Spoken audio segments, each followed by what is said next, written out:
Gajah Mada berasal dari suku Batak.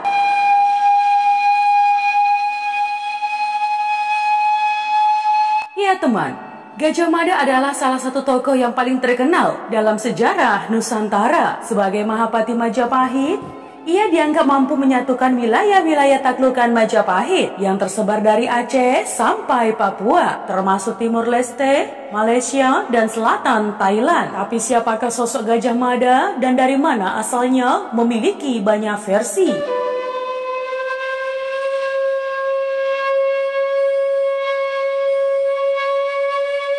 Ya, versi Batak. Dalam buku Silsilah Marga-Marga Batak yang ditulis oleh Richard Sinaga, disebutkan bahwa Gajah Mada adalah hasil perkawinan dari orang Batak bernama Si Gajah dan istrinya orang Bali yang bernama Made.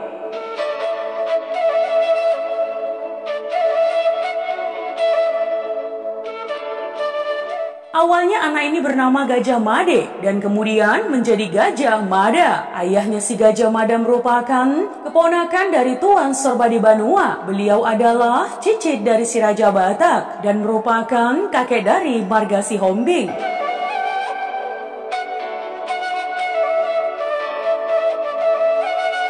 Nah teman, pada suatu hari Raden Wijaya atau pendiri Majapahit berkunjung ke tanah Batak untuk mencari pria pemberani yang akan dia latih untuk menjadi kesatria. Tuan Sorbadi Banua kemudian menunjuk Si Gajah agar ikut Raden Wijaya ke Majapahit. Sementara itu Raden Wijaya juga membawa adiknya, seorang putri yang dikenal di tanah Batak dengan nama Boru Sibasopait atau Putri Majapahit.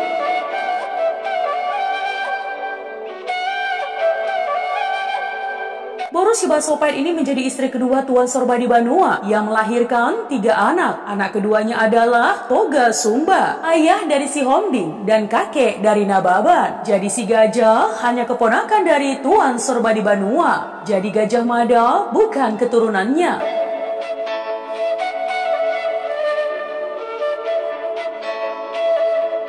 Versi Minang. Ketika Kartanegara sang Raja Singosari atau sekarang Malang mengirim ekspedisi Pamalayu untuk menaklukkan Sumatera Tengah di bawah pimpinan Kebo Anabrang, maka sampailah tenatar ekspedisi ini di tanah Minang. Kedatangan tentara ekspedisi ini jelas fakta sejarah karena tertulis di Pararaton dan di dalam kitab Tambo Adat Alam Minangkabau.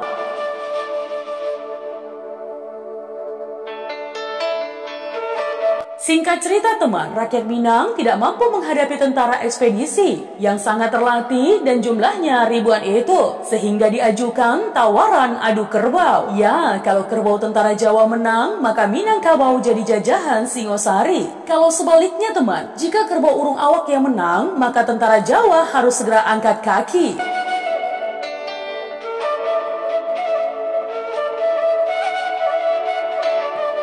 Dan ternyata teman, dalam aduan tersebut, kerbau urang menang, sehingga jadilah tanah urang awak ini dinamakan Menang Kerbau atau Minangkabau.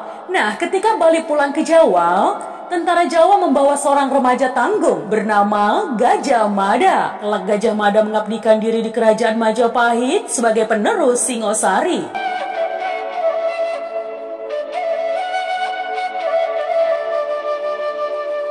Namun teman, ada yang berpendapat Gajah Mada tidak mungkin orang Jawa. Berikut alasannya. Yang pertama, di Jawa nggak ada gajah, sehingga bagaimana mungkin orang tua menamai anaknya gajah, sedangkan si orang tua tidak pernah sama sekali melihat seekor gajah. Yang kedua, kata Mada dalam bahasa Jawa, Kubo, artinya apa? Kalau dalam bahasa Minang, jelas artinya kebal senjata tajam, dan emang Gajah Mada kebal dalam setiap peperangan.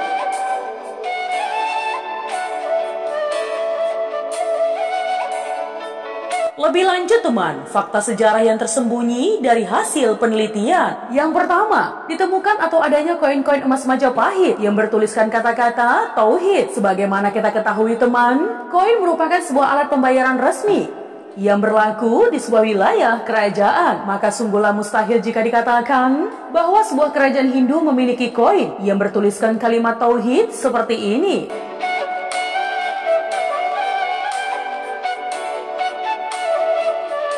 Yang kedua, pada batu nisan Syekh Maulana Malik Ibrahim atau Sunan Gresik, terdapat tulisan yang menyatakan bahwa beliau adalah seorang hakim agama Islam Kerajaan Majapahit. Hal ini menunjukkan bahwa agama Islam merupakan agama resmi kerajaan tersebut.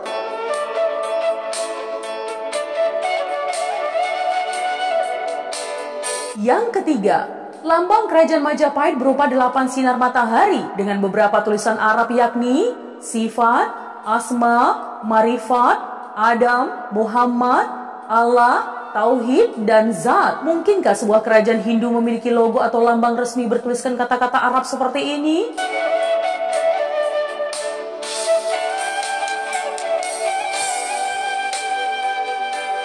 Yang keempat, pendiri kerajaan Majapahit, yakni Raden Wijaya, ternyata seorang Muslim. Ya, beliau adalah cucu dari Prabu Guru Dharma Siksa, seorang Raja Sunda sekaligus ulama Islam Pasundan yang hidup selayaknya seorang sufi. Sedangkan neneknya merupakan seorang Muslimah, keturunan penguasa Kerajaan Sriwijaya.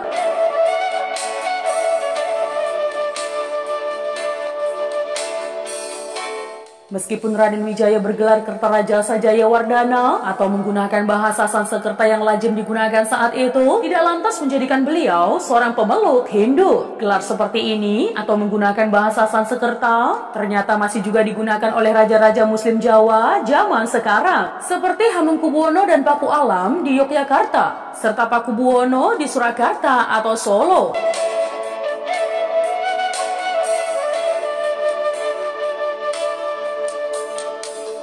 Yang keempat, patih kerajaan Majapahit yang terkenal dengan Sumpah Palapanya. Patih Gajah Mada juga seorang Muslim. Nama aslinya adalah Gad Ahmada. Hanya saja orang Jawa saat itu sulit mengucapkan nama tersebut. Mereka menyebutnya Gajah Mada untuk memudahkan pengucapan dan belakangan ditulis terpisah menjadi Gajah Mada.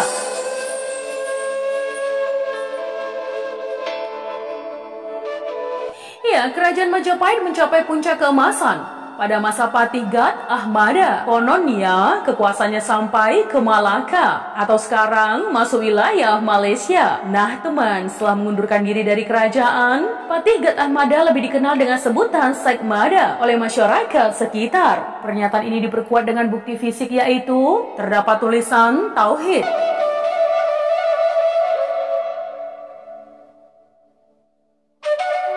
Yang kelima, sebagaimana diketahui bahwa 1253 Masehi, tentara Mongol pimpinan Hulagu Khan menyerbu Baghdad. Timur Tengah pun berada dalam situasi konflik yang tidak menentu. Terjadilah eksodus besar-besaran atau pengungsian kaum muslim dari Timur Tengah, terutama keturunan Nabi yang biasa dikenal dengan sebutan Alawiyah. Mereka menuju kawasan Nuswantara atau Nusantara yang kaya akan sumber daya alamnya.